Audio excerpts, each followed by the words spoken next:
আমি বানাচ্ছি দই মাছ। দই মাছ বানানোর জন্য প্রথমে রুই মাছগুলোকে নুন, হলুদ আর সামান্য একটু লঙ্কা গুঁড়ো দিয়ে মাখিয়ে রেখেছি। এবার কড়াইয়ের মধ্যে পরিমাণ মতো সাদা তেল দিয়ে তেল গরম হয়ে গিয়েছে, একে একে মাছগুলো ছেড়ে দিচ্ছি। মাছগুলো বেশ এক পাশ ভাজা হয়ে গিয়েছে, এবার আরেক পাশ ভালো করে উল্টে দিচ্ছি। একইভাবে দু পিঠই বেশ ভালোভাবে ভেজে নিতে হবে। এবার মাছগুলো প্লেটের মধ্যে তুলে দিয়েছি। এবার ওই মাছ ভাজা তেলের মধ্যে দিয়ে দিয়েছি গোটা জিরে, একটা শুকনো লঙ্কা, একটা তেজপাতা ফোড়ন দিয়ে দিচ্ছি। এবার একটা পেঁয়াজ মিক্সার জারের মধ্যে পেস্ট বানিয়ে নিয়েছিলাম, ওই পেঁয়াজের পেস্টটা দিয়ে দিলাম।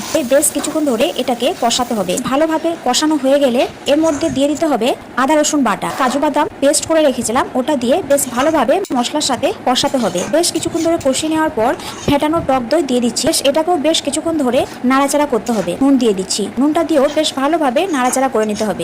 বেশ কিছুক্ষণ কষানোর পর এর মধ্যে পরিমাণ মতো জল দিয়ে দিচ্ছি। ভেজে রাখা মাছগুলো একে একে ছেড়ে দিলাম। কিছুক্ষণ ফুটিয়ে নেওয়ার পর সামান্য একটু গরম মশলা ছড়িয়ে দিচ্ছি। রেডি হয়ে গেল দই রুই। তো চ্যানেলটা ভালো লাগলে অবশ্যই সাবস্ক্রাইব করে নেবেন।